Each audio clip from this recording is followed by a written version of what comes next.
Assalamualaikum warahmatullahi wabarakatuh. Saya di sini dan teman-teman saya akan menjelaskan tentang rekomendasi penghematan energi pada mata kuliah Manajemen Energi pada Bangunan Universitas Internasional Semen Indonesia.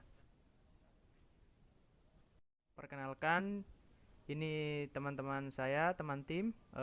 Saya sendiri Fakhrinanda Abduo, NIM 19. Kemudian ada Korea Fatma Ziana, NIM 61. Ada Narendro Dimas Putra Pratama, NIM 45. Dan Rizka Dwi Sundari, NIM 40. Jadi presentasi yang kita bahas ada 4 penjelasan. Yang pertama itu penggunaan energi. Yang penggunaan energi ini ada energi aktual bil listrik, pencatatan energi peralatan elektronik, kemudian ada perhitungan standar standar pencahayaan dan cooling load. Yang ketiga intensitas konsumsi energi. Konsumsi energi pada listrik bulanan. Yang terakhir rekomendasi penghematan energi atau usulan peluang hemat energi. Untuk penggunaan energi, di dalam penggunaan energi sendiri ada energi aktual bil listrik, kemudian pencatatan energi peralatan elektronik. Langsung saja, yang pertama adalah layout home ini sendiri. Layout rumah ini sendiri dengan tipe 160, yaitu 25 meter kali 6,5 meter. Bisa dilihat teman-teman pada layout kali ini ada beberapa ruangan, yaitu ruang tamu, ruang keluarga, ruang kerja, ruang makan, kamar tidur, sampai ke teras rumah. Bisa dikatakan rumah ini sangat besar ataupun cukup besar, sehingga kemungkinan besar pengeluaran untuk energi listrik ini sendiri juga mengikuti layout ini, jadi akan lebih besar seperti itu. Ini untuk penggunaan energi peralatan elektronik. Bisa dilihat pada tabel ini, banyak sekali peralatan digunakan, salah satunya lemari es, kemudian ada blender, ada sanyo, pompa air, ada laptop, ada lampu, dan lain-lain. Saya tidak akan bahas semuanya, bisa teman-teman lihat sendiri.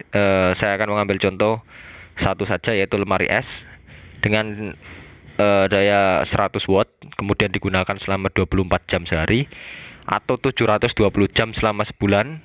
Kemudian daya yang digunakan selama sebulan yaitu 72.000 atau 72 kilowatt per hour. Kemudian dikalikan dengan total tarif listrik sekarang yaitu 1115 dikalikan 72, didapatkan nilai 80.280 rupiah. Itu saja. Itu selama 1 bulan untuk satu contoh tadi lemari es. Jadi total pengeluaran yang dikeluarkan adalah 275.144 rupiah. Seperti itu teman-teman. Bisa dilihat di pie chart ini sendiri.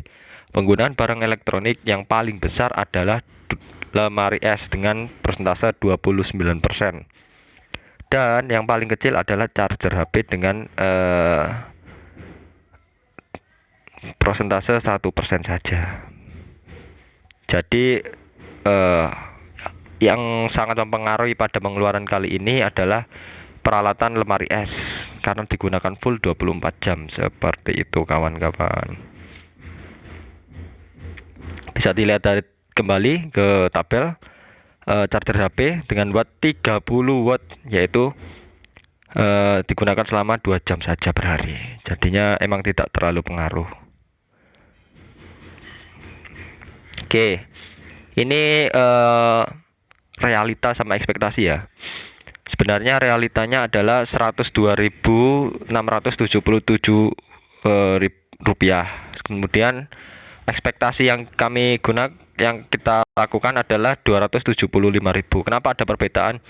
Karena memang perhitungan ini kemungkinan besar ada perbedaan pada penggunaan peralatan itu sendiri, entah dari waktunya ataupun dayanya. Karena emang pengambilan data ini tidak langsung real dilakukan pada saat pengujian ataupun peralatan itu menyala secara langsung, hanya di ekspektasikan saja seperti itu.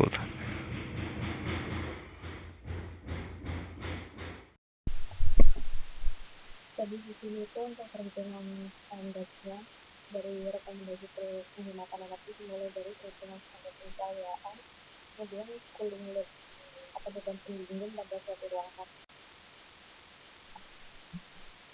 Untuk perhitungan standar pencahayaan itu dimulai dari perhitungan dialectic factor atau faktor pencahayaan pada siang hari, di mana yang kami hitung yaitu ruangan yang mempunyai jendela saja.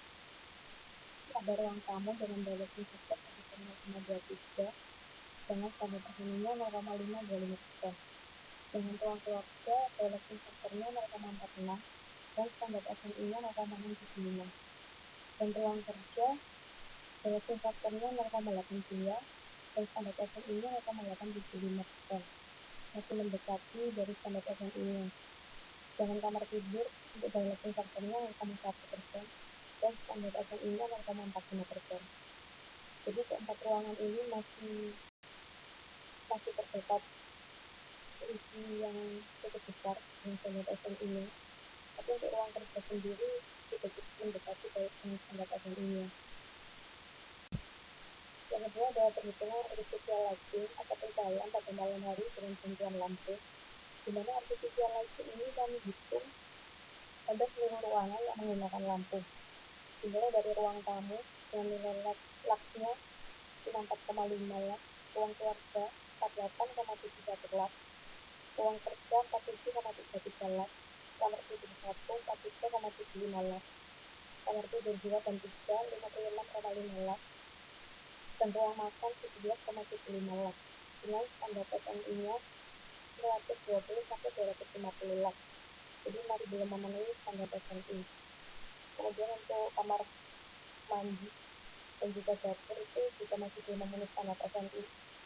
Dan juga di rata-rata untuk artificial lighting seluruh ruangan dalam rumah hunian kami itu sebesar 40,78 lux. Sedangkan nilai standar SNI artificial lighting pada rumah hunian itu sebesar 250 lux. Jadi rumah kami masih belum memenuhi untuk standar artificial lightingnya sesuai standar SNI. Hal ini mungkin dipengaruhi oleh beberapa faktor seperti penggunaan lampu, yaitu gaya lampu yang kami gunakan belum sesuai atau belum memenuhi standar. Kemudian ada juga dari pengaruh penataan ruangan, dari penataan barang-barang yang ada di setiap ruangan, dan juga mempengaruhi sistem pencahayaan.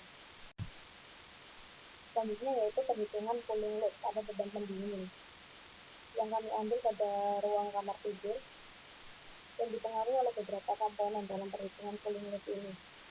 Yang pertama ada pengaruh dari atap, dinding, kemudian flash conductivity dari kaca jendela dan juga flash solar yang terpapar langsung oleh sinar matahari, dan juga komponen yang lainnya. Untuk nilainya itu bisa dilihat pada tabel cooling load pada sebelah kanan. Nah, jika di total maka beban cooling load-nya itu sebesar 1306,406 watt. Nah, pada sebelah kiri ini terdapat persentase komponen yang mempengaruhi perhitungan pada cooling load, di mana terbesar itu dipengaruhi oleh komponen atap yaitu 60%, kemudian disusul oleh flash solar sebesar 19%, kemudian ada pengaruh pada dinding sebesar 3% dan disusul oleh pengaruh pada manusianya sendiri atau penghuninya yaitu sensibel dan laten, dan juga beberapa pengaruh barang elektronik yang digunakan pada rumah tersebut. Nah, perhitungan dari cooling load tersebut itu kita bandingkan dengan daya AC yang kami gunakan yaitu 400 watt dan nilai COP-nya itu 3,27. Jadi dalam perhitungan ini diperoleh si AC-nya itu sebesar 1308 watt. Nah, sedangkan si cooling load yang telah kami hitung dari yang dipengaruhi oleh beberapa komponen tadi itu sebesar 1306,4 watt. Jadi di sini si AC itu lebih besar dari si cooling load. Sesuai dengan persyaratannya bahwa si AC lebih besar dari si cooling load, maka dapat disimpulkan bahwa AC tersebut layak digunakan di kamar kami, sehingga AC tersebut itu dapat mengeluarkan beban panas yang terdapat dalam ruang kamar tidur dengan si total sebesar 1306,4 watt. yang itu lebih kecil daripada si AC yang kami gunakan. Jadi sudah memenuhi standar untuk penggunaan AC di rumah kami. Ini intensitas konsumsi energi. Ini nilai perhitungan intensitas konsumsi energi dari bulan November hingga Maret dengan total IK KWH per bulannya yaitu 5.471 dengan rata-rata 1094 dan kriteria kondisi tanpa AC yaitu sangat efisien atau kurang dari 3,4 kWh per bulan. Dan ini nilai grafik data intensitas konsumsi energi per bulan. Oke, di sini saya akan menjelaskan rekomendasi penghematan energi. Jadi di sini saya kebagian untuk menjelaskan usulan peluang hemat energi. Rekomendasi ini ada 3, yaitu yang pertama itu comfortable room. Jadi penataan ruangan yang sesuai pada ruangan. Itu kan juga mempengaruhi itu ya, material bangunan insulatif, kemudian ruangan yang warna catnya bagaimana, itu pasti akan ada pengaruh dalam penghematan energi. Kemudian yang kedua itu save energi. Save energi itu dilakukan pada hari Minggu. Jadi itu pada hari Minggu itu ada pemangkasan daya pada elektronik. Jadi di hari Minggu itu mengurangi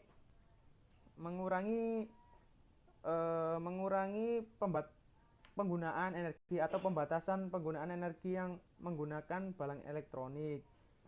Jadi waktu penggunaan itu lebih efisien pada hari Minggu.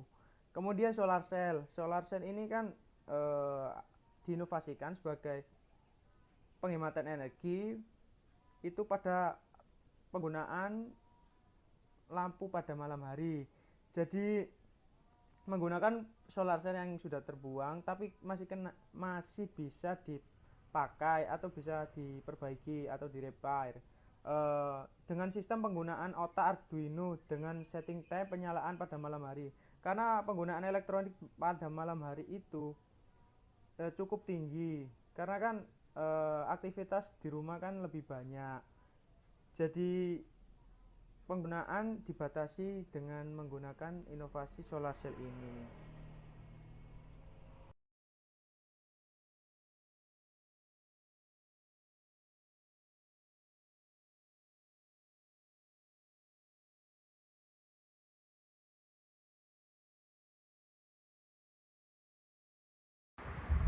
Oke, kembali lagi ke slide rekomendasi penghematan energi.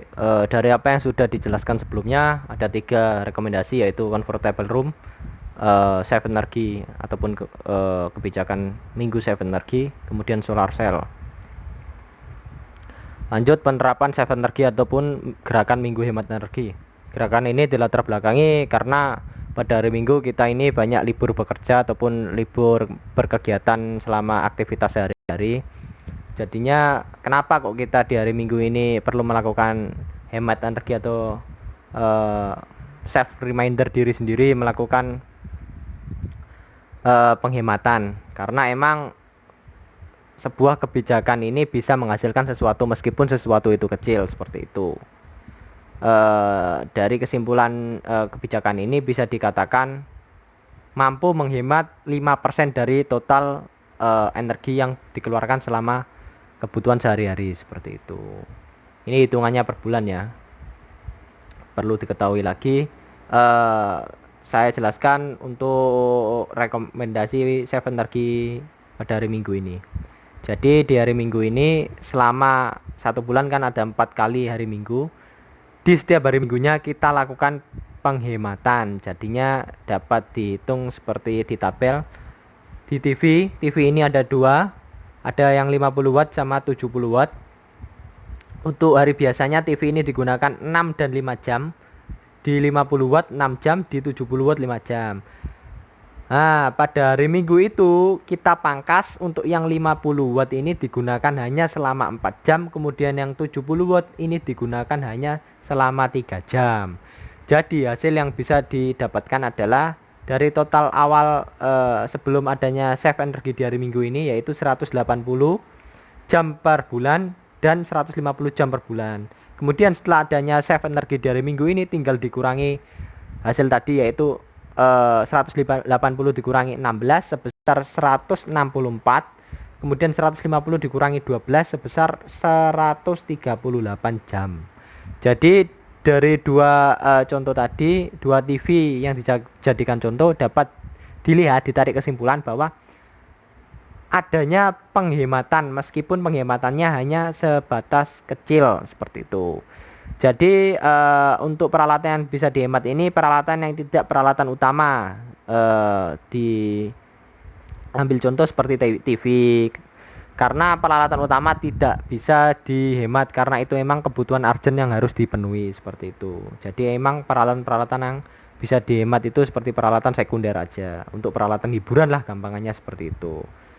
Oke teman-teman, dari tabel ini hasil perhitungannya selama 1 bulan itu total pengeluarannya selama melakukan Minggu Save Energi itu adalah Rp267.205, yang hemat 5% dari penggunaan awal sebesar 275.000 sekian. Itu dari penggunaan awal perlengkapan listrik sebelum adanya Minggu Save Energi.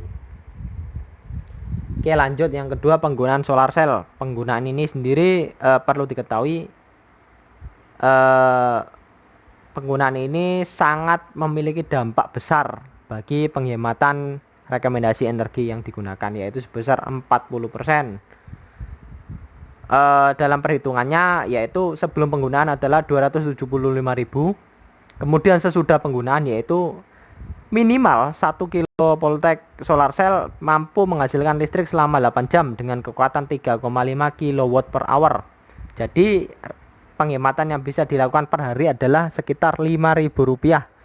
Jadi untuk 1 bulan bisa menghemat sebesar Rp150.000 dengan total pemasangan awal sebesar Rp14 juta. Itu kasarannya atau rata-ratanya pemasangan, dan mampu bertahan sebanyak 8-10 tahun. Namun penghematan yang bisa dilakukan adalah 40%. Jadi sekitar 275.000 dikurangi 150.000. Jadi total pembayarannya itu hanya sebesar 125.000 aja per bulan. Seperti itu teman-teman. Meskipun banyak masih dianggap banyak pembayaran segitu, tapi kemungkinan 40% tadi merupakan angka yang sangat real bisa dirasakan bagi pengguna rumah itu sendiri, meskipun dengan biaya awal yang besar. Tapi juga penggunaannya ini kan tidak menimbulkan polusi di udara, bukan seperti listrik yang kita gunakan sehari-hari. Ini kan awalnya dari proses pembakaran batu bara. Oke, dari itu saja rekomendasi yang bisa kami rekomendasikan. Untuk kurang lebihnya kami mohon maaf. Terima kasih. Wassalamualaikum warahmatullahi wabarakatuh.